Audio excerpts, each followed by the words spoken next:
Ni maombi yangu awepo mtu anayemjua Mungu, na ikitokea familia hakuna mtu anayemjua Mungu, mtaanza kutoana kafara nyie kwa wenyewe kwa wenyewe. Mdogo atamwahi mkubwa, mkubwa atamwahi mdogo. Mimi niliwahi kwenda kwenye usharika mmoja nikiwa mwinjilisti. Sasa nimehubiri, nimechoka kabisa. Mkutano wa injili ulikuwa unachosha miaka ile ya 90. Mchungaji wa usharika ule, mchungaji ameokoka, akaniambia, mwinjilisti, hautapumzika. Alafu kulikuwa ni mwezi wa Sabasaba huko kwenye huo mkoa, kulikuwa ni wakati wa majira ya mvua. Kwa hiyo kuna baridi na kuna mvua na nimeshachoka. Ananiambia, hautalala. Tuna msharika wangu ametolewa hospitalini, alikuwa mahututi huko KCMC, wamemtibu kwa muda mrefu, amekaa kwa muda mrefu, lakini sasa wamemrudisha nyumbani. Na amekuja anaomba huduma ya kichungaji ili afe salama. Nikamwambia mchungaji, nasema wachungaji hawa jamani. Nikamwambia mchungaji, kwani hatuwezi kwenda? Akasema ni leo. Nikamwambia asante mchungaji. Tukavaa mabuti pale, tukaanza kutafuta huko kwenye mamigomba, tukaenda kwenye hiyo familia. Tulipofika tumebeba na sakramenti ya meza ya Bwana. Tulipofika mchungaji akajitambulisha. Sasa huyo mgonjwa yuko chumbani, sisi tumeshikia sebuleni, lakini akiongea hakuna silingo, tunasikia. Ni wakubeba na machela na mtu wakubeba hayupo, lakini anaandaliwa ili tuingie chumbani. Aka mchungaji, bora umekuja, naona kama nakufa na nini. Sasa tukaenda ndani. Tukapelekwa chumbani mahali alipolala hapo kwenye kitanda. Amevimba, yani najiuliza ni binadamu gani kama pipa, yani amevimba hivi. Sasa lakini anaongea. Nikamuuliza. Sasa mchungaji akasema, tunashukuru Mungu, tuna mkutano wa injili unaendelea kwenye usharika. Mimi nilipoona alivyovimba hivi, amevimba kama pipa, nikasema niache, nitaanzia wapi? Lakini mchungaji kama alinisikia rohoni, akaniambia, akanitambulisha, kuna mwinjilisti ametoka Dar es Salaam, mhubiri wa injili, huu ni mkutano unaendelea, leo ni siku ya 5, siku ya 7, na atakuwa pamoja nasi. Nikasema alete baraka kwenye nyumba yako. Kabla ya mambo yote, kwanza karibu mgeni, karibu mwinjilisti, uongee naanzia wapi? Nikamtazama, nikamwambia samahani. Roho wa Mungu akaniambia nimuulize, kabla ya wewe kuugua hivi, ni kitu gani ambacho umekifanya ili tunapokuombea kuwe na impact, lakini pia unapopokea sakramenti ya meza ya Bwana moyo wako uwe umepata nafasi. Sema, mtoeni mke wangu nje na watoto. Tukawatoa nje ili atuambie. Miaka 90. Unajua alituambia nini? Akaniambia, chungaji, kilichotufikisha hapa sisi ni uchawi. Nikamwambia, kakuroga nani? Akaniambia, sijui, nimejiroga mwenyewe au tumerogana. Namuuliza, ama umerogana nini kimetokea? Akaniambia, kaka yangu tumezaliwa wawili tu. Kaka yangu alikuwa ananiroga sana. Kila amefunga miradi yangu, maisha yangu, nimefungwa kwenye mauchawi. Kila siku ninapata mateso. Sasa na mimi nikaenda mahali, mwenyewe ananiambia, sasa sitiko na mchungaji, kama na mimi nikaenda mahali kwenda kuchungulia. Lakini nilipochungulia nikakuta ni kaka yangu. Roho ikaniuma sana, na mimi nikachukua kitu nikaja nacho. Lakini tulipofika tukaitisha kikao cha ukoo kwamba tuapizane, mtu atakayeenda kinyume cha mwenzake basi tambiko na apizo limpate. Ananiambia, tukaapizana. Mchungaji, apizo baya la namna gani? Ananiambia, tulichimba kaburi kwenye shamba langu na shamba la kaka yangu hapa. Kwa hiyo nusu kaburi liko kwa kaka, nusu kaburi liko kwangu. Tukachimba kaburi, tukachinja mbuzi wawili, kila mtu akatoa mbuzi kwenye boma yake. Sikiliza hilo apizo. Tukaweka mafiga na sufuria kule kwenye kaburi, tukachemsha nyama. alafu tukashuka kule kaburini tukajapiza mimi na kaka yangu kwamba atakaye mroga tena mwenzake. Unajua hizo ngoma zimepipana. Ndio nakwambia madhara ya kutokumjua Mungu haya. Yaani wamepimana, ili ilikuwa ndio ya mwisho kwamba jamani sasa basi tumesharogana sana.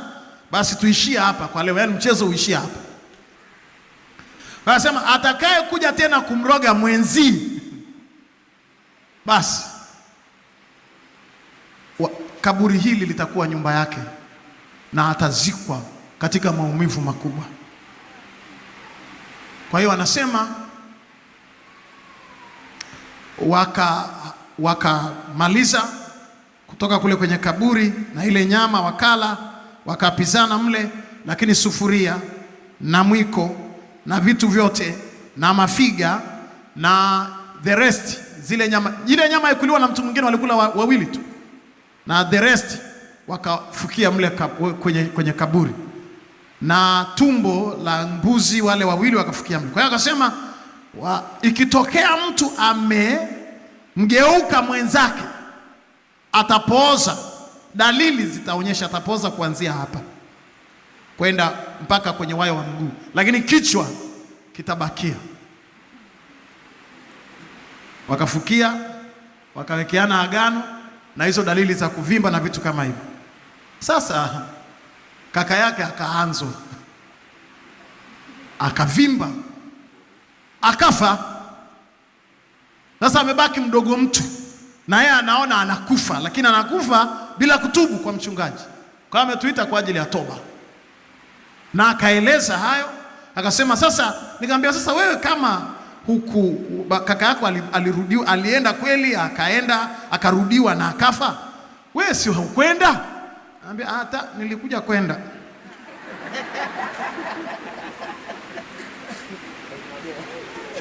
Kwa hiyo huu ni mshahara wangu, mshahara wa dhambi ni mauti. Kwa hiyo mchungaji, tumeapizana, lakini naomba Mungu anisamehe na naomba unipe chakula cha Bwana. Usiniombee kuishi, kwa sababu sitaishi, kufa nitakufa tu, kwa kuwa ni agano baya mno la kaburi, hatuwezi kurudi nyuma. Kaka yangu amesha kufa na mimi nitakufa tu. Kwa hiyo hata kule KSMC niambia mtakula hela zangu bure, nirudisheni nyumbani nikafa. Okay. Tukamwambia sawa. Tukamuongoza sala ya toba kwanza, tukamrudisha kundini. Alafu mchungaji akatoa sakramenti ya meza ya Bwana, tukamuombea. Tukamwambia Mungu wetu ni Mungu anayesamehe dhambi. Kwa kuwa umemjua Mungu, utaishi. Akasema hata sio rahisi. Ushamwombeaga mgonjwa mbishi, ametenda dhambi mpaka anajua kufa sasa ni halali yangu. Kwa hiyo tukamwambia utaishi. Tukaondoka, karudi nyumbani, tukaendelea na mkutano, nikamaliza. Miezi mitatu baadaye, hajafa bado. Miezi mitatu baadaye ameparalyze. Uvimbe ule ukaanza kupungua, lakini si kwamba ana nafuu. Miezi mitatu baadaye kukatokea kiroboto kwenye kitanda chake, kwenye godoro. Kiroboto kikang'ata hapa kwenye uti wa mgongo. Hakuwahi kusikia maumivu, lakini akasikia kwa mara ya kwanza. Mungu alipeleka daktari bingwa kiroboto. Mungu jamani, pigieni makofi yanayoeleweka.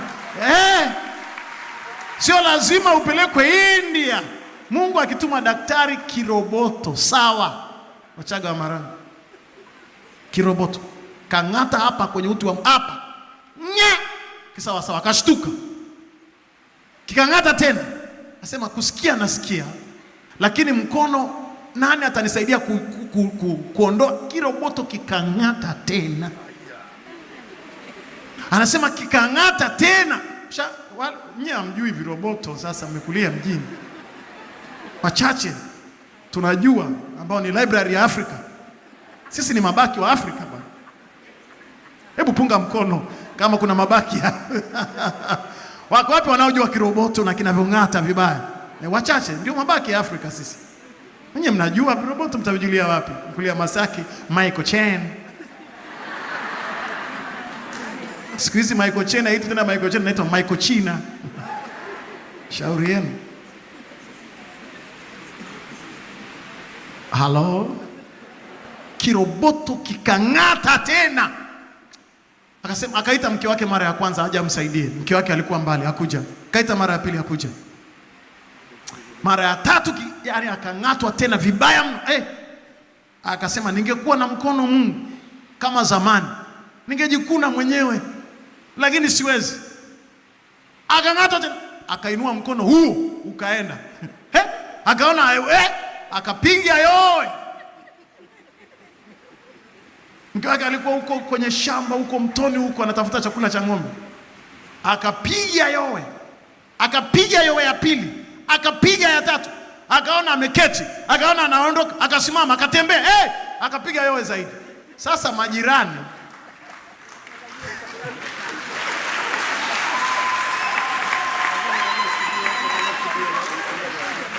majirani kwa kuwa wanajua nyumba ile ina mgonjwa na tayari yowe imeshapigwa kavu ya kiume, na mke wake amesikia kule. Mke wake akaamini kuna mtoto, kuna jirani mwanaume amekuja amekuta ngoma azaitie mgima mgima, Wasambaa wanasema, au marehemu ameitwa. Yule kule mama na alikuwa na sauti, piga yowe inayoeleweka. Mama anapiga yowe na mume wake anaongezea yowe huko ndani. Mume wangu umeniacha. Hivyo anapiga mayowe, anakusanya migomba huko, anakusanya masago yowe ya kutosha. Majirani wakapokea yowe. Mgonjwa sasa ameondoka kule ndani kitandani, amejisogeza, amepiga yowe na ile furaha anavyoona anatembea, mwisho amezimia kwa furaha.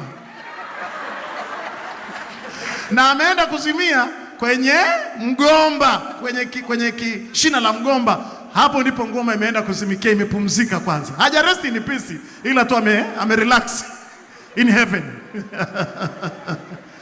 Ayayayaya. Wakapiga yowe, kijiji kizima kakutanika sasa.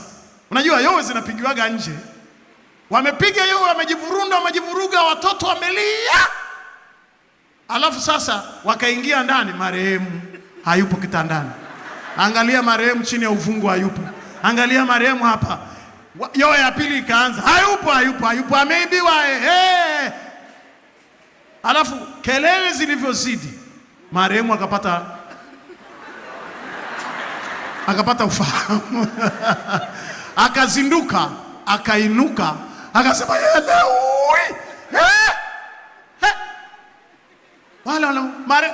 wewe kwanzia mke wake alipotimua mbio, utaamini kama alikuwa anamlia marehemu.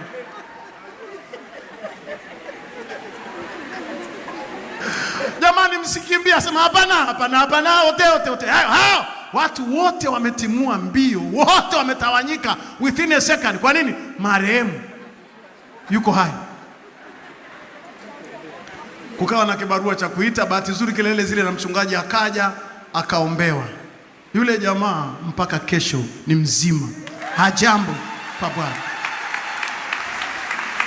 Haya ni madhara tu katika kumjua Bwana. Kunaleta wokovu katika nyumba na katika familia. Na tangu wakati ule akasema, mimi na ushirikina basi. Na ameishi even today, anaishi na watoto wake wameona baba yao akiwa anaishi. Pigie Bwana makofi mengi. Haleluya.